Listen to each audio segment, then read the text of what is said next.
Bueno, buenos días jóvenes. Hoy tenemos 20 de marzo del año 2022 y vamos a tratar de desarrollar la materia que llama Filosofía de la Educación. Bueno jóvenes, es un gusto poder saludar por este medio. Estaremos desarrollando una temática importante de actualidad que tiene que ver mucho con su formación. También estaremos explicando lo que va a consistir el segundo laboratorio. Así que pongan mucha atención. Al final del video pues estará la orientación del laboratorio. Y si tienen alguna pregunta, pues me la hacen al WhatsApp. Con gusto la contestaremos, pero será en su momento, ¿verdad? Muchas veces cuando se reciben los mensajes, uno está en otras actividades que no las puede atender. Pero sí se les va a corresponder su pregunta en el momento indicado y oportuno. Bien, vamos a ver este día, pues algo bien importante sobre lo que es la parte del desarrollo ¿sí? Veamos el tema que vamos a ver este día.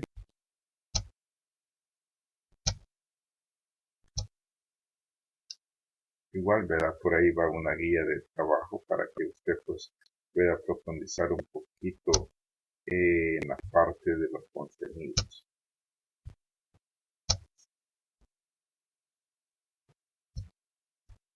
Pues vamos a ver las tendencias pedagógicas de la realidad educativa. Sí, espero que les guste la presentación y pues se ha hecho con mucho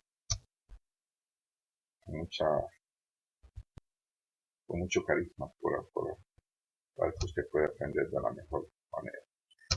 Siempre he dicho que esta asignatura pues solo tiene 3 unidades valorativas y por la importancia pues vamos a recomendar a la universidad que se le den 4 unidades valorativas, ¿verdad? Porque el contenido pues es un poquito extenso.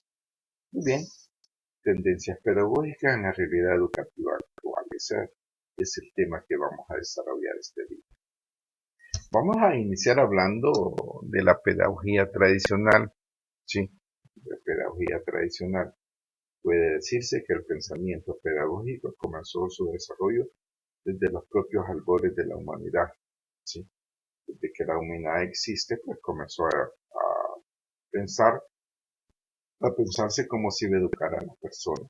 De esta forma comienza a desarrollarse a la par la sociedad, la escuela como institución que tendencias clasistas, tal como puede apreciar en todas las culturas antiguas, estaban por clases. A lo mejor pues había una clase social que no tenía derecho a la educación como eran los esclavos. Pero por ahí surge la palabra pedagogía, que significa conducción del niño, y que fue una palabra asignada primeramente para los esclavos o para las personas que cuidaban los niños. ¿Sí? El desarrollo del pensamiento pedagógico, ¿cómo se desarrolló en este momento? El pensamiento pedagógico moderno emerge con un contenido y una estructura que le permite alcanzar un cuerpo teórico verdadero con una disciplina cognitiva, con una personalidad propia. Y eso inicia pues en el Renacimiento. Esta situación obliga a la nueva clase social progresista a valorar con toda fuerza y en su real dimensión e importancia lo relativo al progreso científico.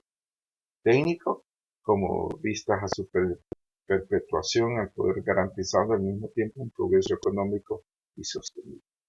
Así surge por primera vez un carácter de disciplina independiente, emerge con la posibilidad real de solucionar necesidades sociales y contar con una base teórica fuerte con la cual pueda sustentar de manera fundamental la enseñanza de la misma. En este último periodo, la figura más representativa ya de la pedagogía como ciencia independiente es Juan Amos Comenius. ¿Sí? Comenius, pues, tiene su didáctica magna, ¿verdad? Donde enfatiza los procesos educativos, los principios educativos que deben de regir el proceso de este. Quien en esencia estableció sus fundamentos de la enseñanza general, al mismo tiempo que elaboró todo un sistema educativo integral, unitario, con una fundamentación lógica de la estructura del proceso docente. Posteriormente, entre el año 1548 y 1762, surge y se desarrolla la pedagogía eclesiástica.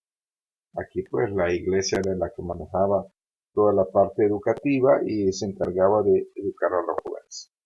Claro, fundamentada en su posición como iglesia desde el punto de vista eclesiástico, principalmente la de los jesuitas, ¿verdad? Fundada por Ignacio de Loyola y más tarde en 1832 sus esencialidades son retomadas para llegar a convertirse en el antecedente de mayor influencia en la pedagogía tradicional. Hay que recordar cómo se desarrolló este proceso. La pedagogía tradicional, ya para el siglo XIX, la pedagogía tradicional como práctica de la pedagogía ya había alcanzado su mayor grado de esplendor, convirtiéndose entonces en la primera institución social del Estado nacionalista que le concede a la escuela el valor insustituible de ser la primera institución social, responsabiliza con la educación de todas las capas sociales. Entonces, eso fue pues lo primero, ¿verdad? Que le da la parte insustituible como institución social para que se responsabilice de toda la educación. Eso pues es importante. ¿Cuáles son las características de la pedagogía tradicional? La tendencia pedagógica tradicional no profundiza en el conocimiento de los mecanismos mediante los cuales se desarrolla el proceso de aprendizaje. No le interesaba cómo aprendía el estudiante, no, que lo importante era que aprendiera, aunque a veces solo se desarrollaban conductas. Busca modelar los conocimientos y las habilidades que habrán de alcanzar de manera empírica el estudiante, por lo cual su pensamiento teórico nunca alcanza un adecuado desarrollo. ¿Sí? Era más bien lo práctico, pero la parte teórica no se desarrollaba. Esto pues implicaba que el estudiante no pudiera desarrollar su capacidad intelectual, porque solo era como una imitación de lo que él hacía. La información que recibe el alumno en forma de discurso y la carga de trabajo práctico es mínima sin control del desarrollo de los procesos que subyacen a la adquisición del conocimiento. De lo que estamos hablando. La evaluación de este está dirigido a poner en evidencia el resultado alcanzado mediante ejercicios evaluativos, generalmente reproductivos, y que no enfatizan o lo hacen en una escala menor, el análisis y el razonamiento. ¿Sí? No se desarrollaban todos los procesos cognitivos, ¿verdad? Importantes para el aprendizaje, no que se limitaba nada más a un análisis, a un razonamiento muy somero. La relación del alumno-profesor predomina plenamente en la autoridad del segundo, ¿sí? Y quien manda es el profesor, ¿verdad? Con un aspecto cognoscitivo paternalista, ¿no? ¿Verdad? Esto vamos a hacer y punto. Lo que dice que el profesor es respetado y cumplido por el alumno, con principios educativos poco flexibles, impositivos y coercitivos. ¿Sí? Había mucho castigo corporal en este momento.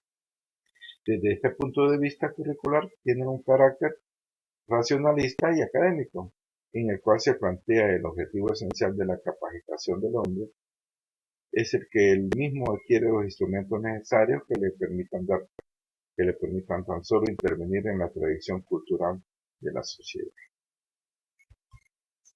Luego surge lo que es la escuela nueva.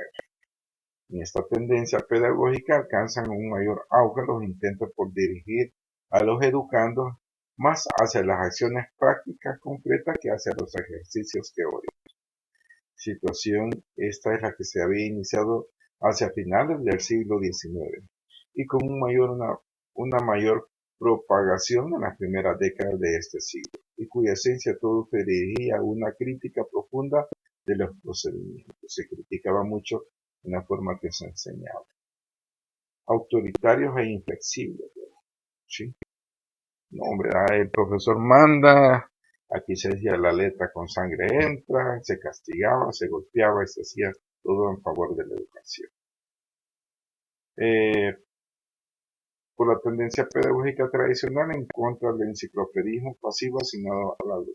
Oye bien, al alumno se le obligaba muchas veces a memorizar muchas tareas, muchas partes de los libros, sin importar, ¿verdad?, lo que estuviera aprendiendo, como éste lo pudiera ver. Eso se llama enciclopedismo pasivo. Por aquí tenemos la cronología de la escuela nueva, que inicia ya por el año 1889 con el inglés Cecil Verdier, ¿sí? Inspirado en las ideas del alemán Jonathan Friedrich Herbart y del ruso Levi Nikolais Tolstoy. Se funda absolutamente en Inglaterra el instituto escolar que denominó Escuela Nueva y inicia. Ya por el año 1890 aparecen diversas escuelas nuevas en Inglaterra, Francia y los Estados Unidos. Desde el año 1900 al 1910 se estructura la base ideológica de la escuela nueva en la que se destacan dos grandes corrientes: el pragmatismo experimental y la escuela de trabajo del alemán Georg Gebhardt. De este pragmatismo experimental surgen las escuelas experimentales. De hecho, en la ciudad de Santa Ana tenemos una escuela experimental, la Escuela Experimental Tomás Medina, ¿sí? Que está ahí por el Redondel del Palmar.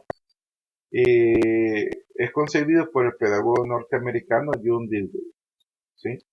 Y cuyo postulado central consiste en aceptar a los resultados prácticos como criterio único para la valoración pedagógica. Él sostenía, Dewey, que había que fundamentar toda la parte educativa en la parte práctica, ¿sí? La escuela del trabajo alemán Georg Gebhardt, que considera el trabajo manual y comunitario como el fundamento de la educación. Los dos pues estaban en esa misma corriente. Hay que recordar que la pedagogía tradicional pues solo trataba de que el alumno se metiera, vamos a decir esa palabra, o pudiera llenarse de conocimientos enciclopédicos pero sin ninguna utilidad práctica. Con esta nueva corriente de la escuela nueva pues se persigue que el aprendizaje sea práctico y que al alumno le sirva para algo. Ya desde el año 1910 hasta el año 1920 se formulan diversas metodologías que sobresalen en las correspondientes a la italiana María Montessori, ¿verdad? Que son ambientes libres donde el estudiante hace lo que él quiere, siempre con la guía del maestro. Y del belga Ovidio Di Crolli, ¿sí?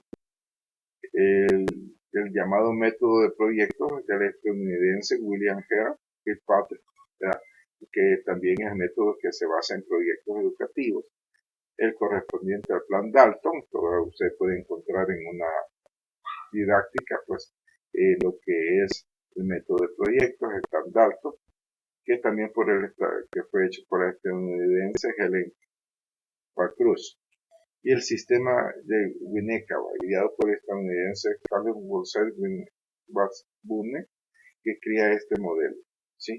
Y ya en la época de 1920 se difunde lo que es la escuela nueva y llega a otros países del mundo. Características de la escuela nueva. La escuela nueva persigue en sus concepciones teóricas y producciones prácticas garantizar el logro de una mayor participación con un grado más elevado de compromiso de todo ciudadano con el sistema económico social integral. Dewey considera que la escuela es verdaderamente una institución social en la cual se deben de concentrar todos los medios disponibles que contribuyen y posibiliten que el individuo exprese con la mayor fuerza y alcance las potencialidades biológicas y cognitivas que posee, lo que él es mismo y el individuo llegue a desarrollar la sociedad de manera que contribuya a su desarrollo ulterior y al suyo propio. Entonces, esa es la escuela nueva. Características de la escuela nueva. Sí, también tiene algunas características.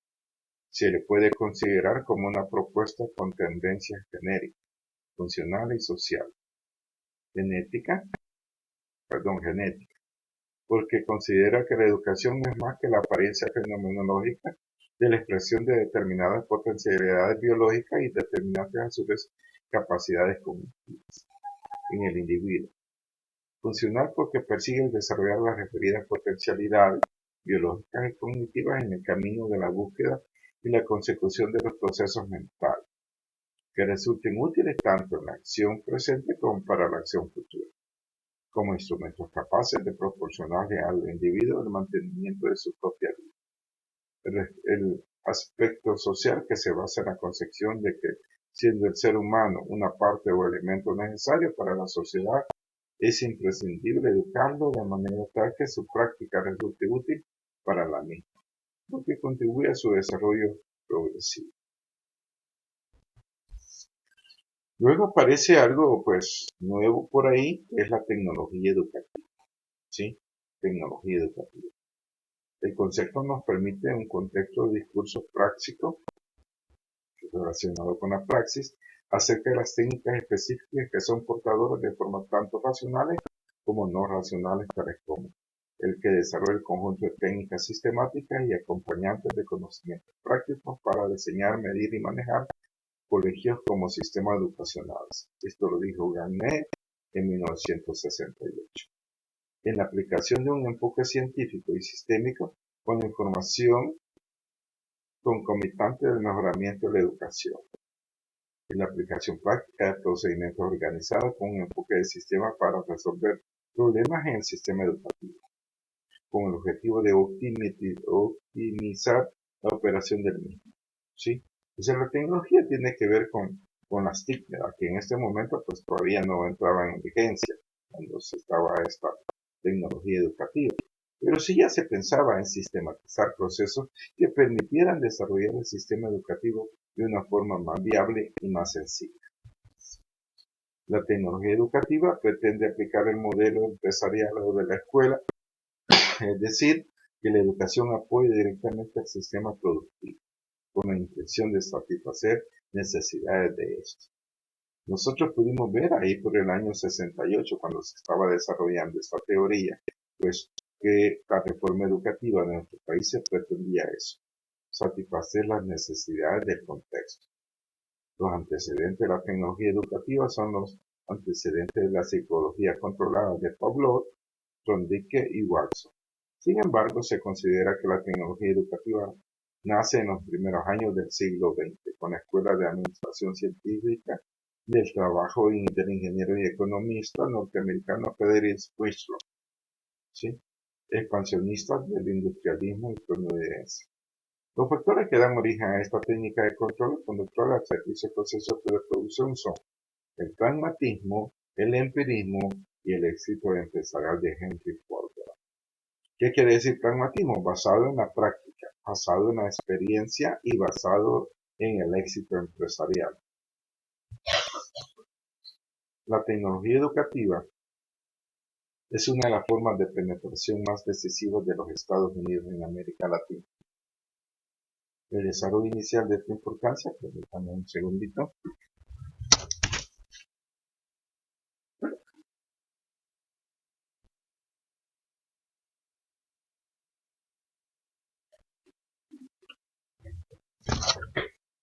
El desarrollo inicial de la tecnología educativa tiene su origen en la tentativa de adoptar una enseñanza de una fase más científica y hacer más productiva la educación.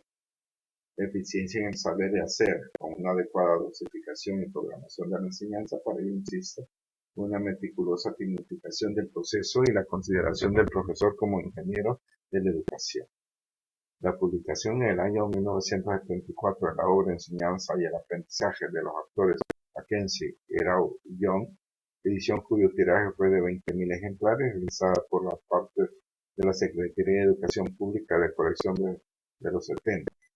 La difusión del Plan Keller, el sistema de instrucción personalizada promovido por el Instituto Tecnológico de los Estudios Superiores de Monterrey, con la asesoría directa de la Universidad Austin de Texas. Podríamos ver que en este momento pues hay situaciones que ya quedaron un poquito atrás, ¿verdad? Habría que reforzar la educación tecnológica en tiempos modernos. Conceptos claves de la tecnología educativa: modelos sistemáticos. Todo modelo pues tiene que ser planificado y orientado para poderlo ser procesado de una forma adecuada. Son el conjunto de procedimientos derivados de la teoría de los sistemas para representar por medio de los diagramas un conjunto de actividades secuenciales que el docente debe de seguir para el logro de comportamientos académicos previstos en un programa predeterminado de objetivos conductuales, siempre basado en la conducta. La enseñanza individualizada. Considerando que el aprendizaje es un proceso auténticamente individual, la tecnología educativa excluye el aprendizaje social, desconceptualizado al estudiante y del grupo con el que se interactúa. Qué importante es esta parte que ya se ha tomado en cuenta, ¿sí? El contexto no puede faltar, ¿verdad? Si el contexto falta, pues la educación no podrá funcionar. El medio ambiente del aprendizaje. La tecnología educativa lo concibe como todo aquel cambio registrado en las condiciones exteriores al estudiante y que produce un estímulo que provoca una conducta. Tecnología educativa, conceptos clave, la conducta, el aprendizaje y los objetivos conductuales. La conducta es entendida como el conjunto de acciones que un estudiante exhibe como resultado de los estímulos escolares que el docente manipula para observar, medir y orientar su intervención. Es lo que nosotros queremos, ¿va? El aprendizaje práctico. El aprendizaje, la tecnología educativa lo conceptualiza como el cambio de conducta observable en un estudiante y que es el resultado de la acción dirigida y reforzada por el docente. Los objetivos conductuales. Para la tecnología educativa son comportamientos académicos observables que el estudiante debe presentar y concluir en una etapa del proceso de enseñanza-aprendizaje. Pedagogía institucional. Permítame un segundito.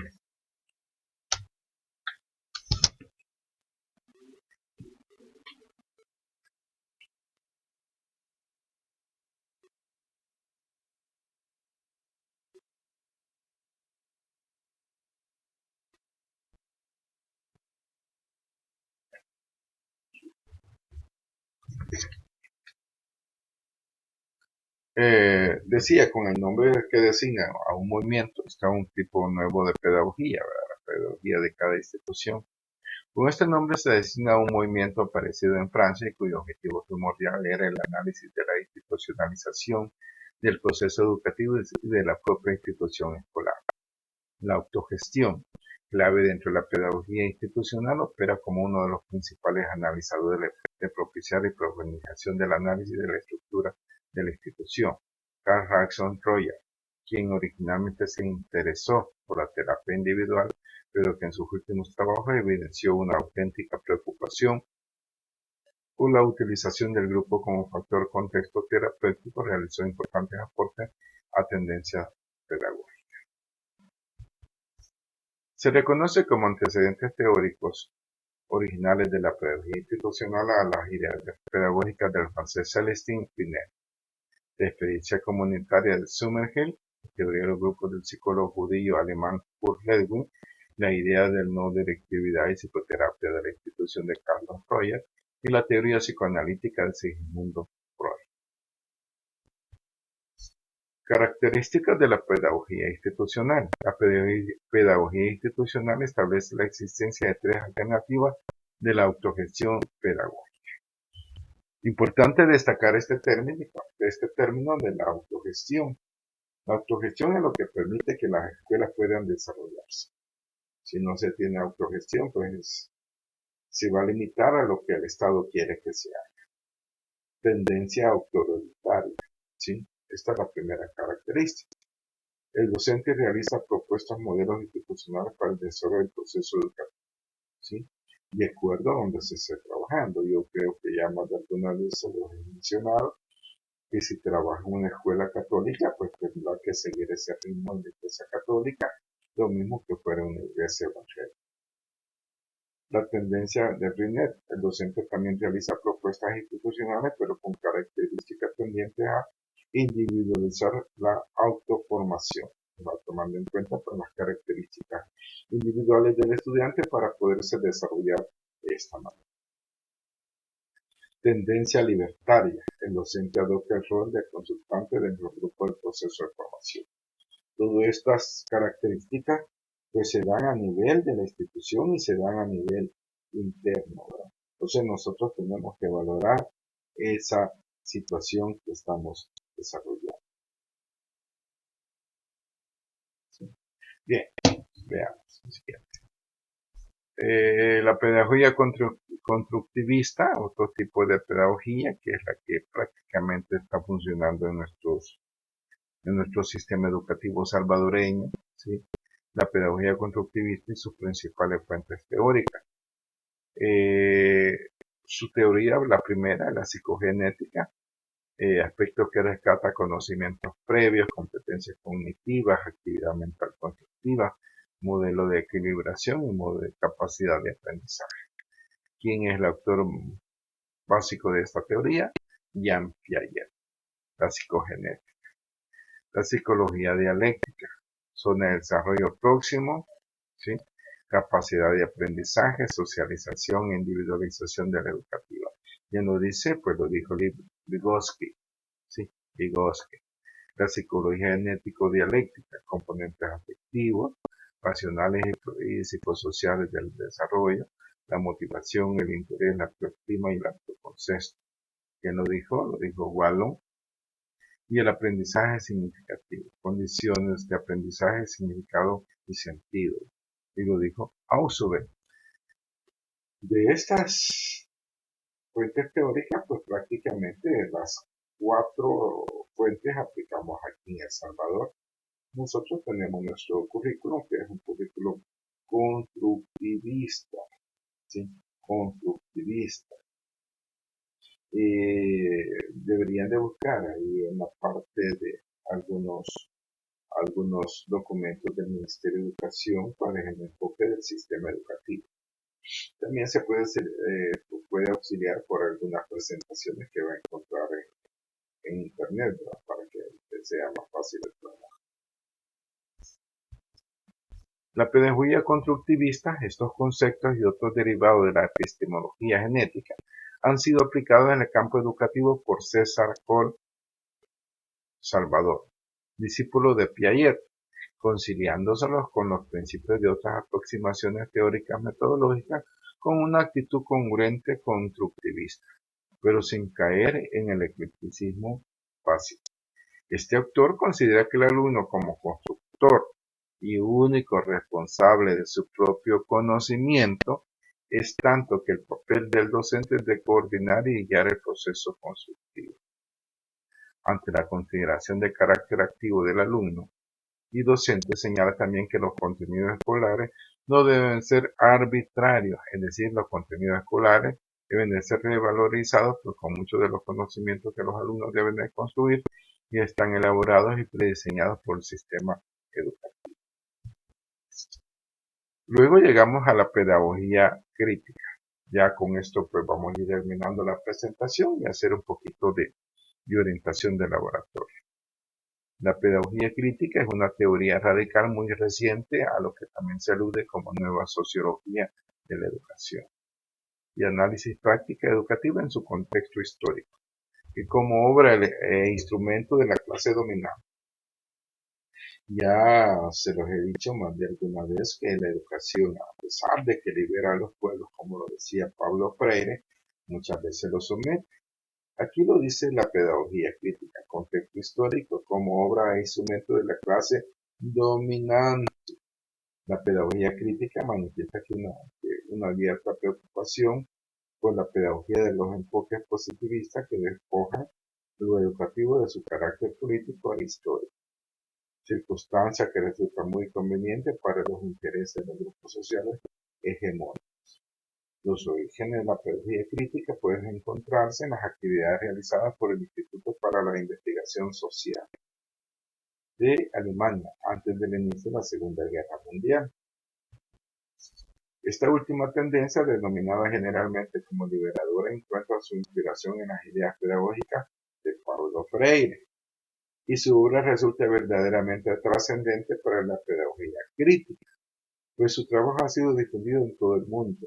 No existe ningún estudioso de la pedagogía crítica que no considere a esta personalidad del mundo educativo, cuyo mayor mérito ha sido sin duda alguna haber logrado incluir la teoría dentro del contexto práctico. En nuestros días se ha cobrado gran en toda Latinoamérica una tendencia calificativa progresista. Se vincula por su orientación al análisis crítico de las realidades sociales, así como el conocimiento de las intenciones sociopolíticas de la educación, originando a partir de esta posición la constitución de diversos instrumentos de lucha de los docentes y diversos países del área. La pedagogía crítica entre los teóricos que dieron el origen a esta corriente se encuentra Walter Benjamin, Mark Hornemer, Leo Wellman, Eric Goldman, Teodoro B. Adorno a Herbert McCown, y efectivamente el respetado lector que usted ha deducido bien. Se trata de los teóricos que integraron la primera generación de la escuela de Frankfurt y se vieron obligados a emigrar a otros países, sobre todo los Estados Unidos, debido a su acoso de persecución de los nazis hacia los judíos e izquierdistas. La pedagogía crítica actual puede apreciarse por lo menos tres enfoques: fundamentaciones teóricas, etnografía crítica y radicalismo crítico. La primera, como realizada por Henry Roth, Stanley Arowitz, Michael Apple, entre otros. La etnografía crítica, sobresaliendo lo realizado por Peter McGraw, Paul William, Carl Weiler. El radicalismo crítico, cuyo representante principal es Paulo Freire. ¿Sí?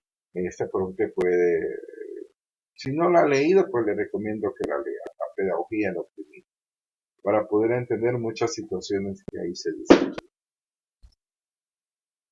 La pedagogía crítica propone una investigación analítica que, mediante una participación decididamente activa, implica la transformación de las prácticas y de los valores educativos.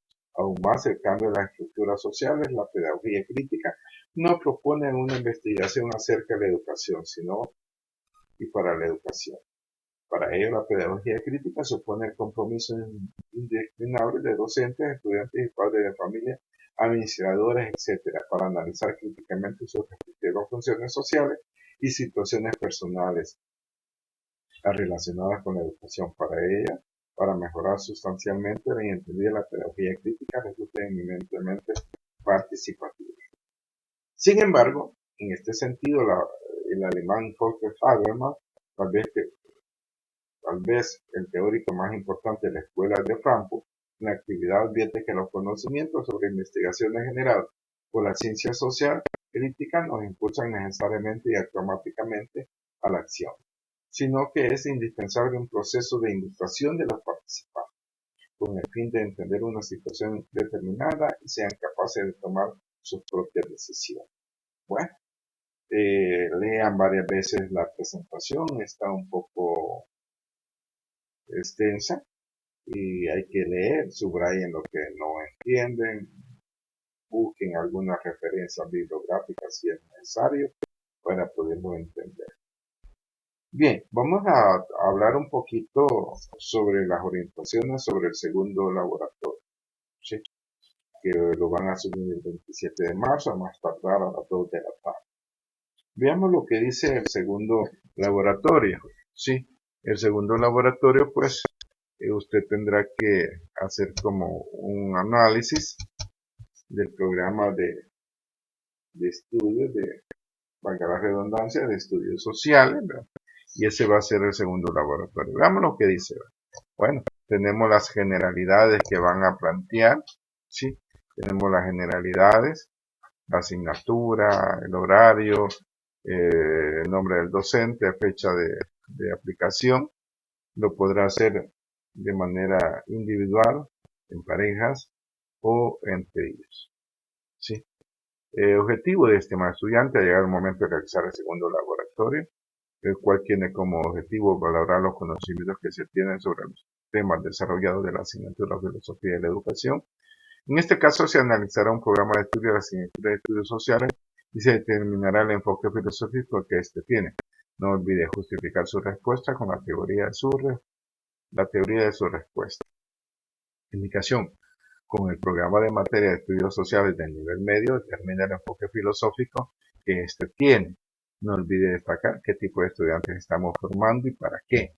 Puede mencionar el perfil de salida del estudiante, lo puede hacer de forma individual, en pareja o en trío. En la plataforma encontrará de Google Classroom el programa de educación media PDF que está en vigencia. Cualquier cosa, pues yo estoy a sus órdenes para poderlo ayudar, ¿verdad? Siempre y cuando, pues, usted me hace la pregunta y yo voy a tratar de responderle en el momento adecuado. Bueno, hemos tratado de desarrollar los temas como lo indica la universidad, y de acuerdo al tiempo que tenemos. El video es un poco corto, pero como les decía, hay cosas que hay que reforzarlas porque si no tenemos la referencia no lo vamos a entender. Por ahí he puesto una guía de aprendizaje también para que le facilite el estudio de esta temática y desde ya pues puede comenzar a organizarse para hacer el segundo laboratorio. Bueno, buen día jóvenes, nos vemos el próximo domingo 27 que vamos a subir el laboratorio. Ese día pues habrá clase de forma virtual, sincrónica, para que nosotros podamos ver pues, lo que estamos aprendiendo. Así que muchas gracias por la atención. Yo les agradezco mucho que todos los domingos estén sacrificando, ¿verdad? Pero todo lo que es sacrificio pues se valora. Así que espero que tenga una buena formación académica y que en un futuro sea un excelente profesional. Buen día jóvenes, cuídense mucho.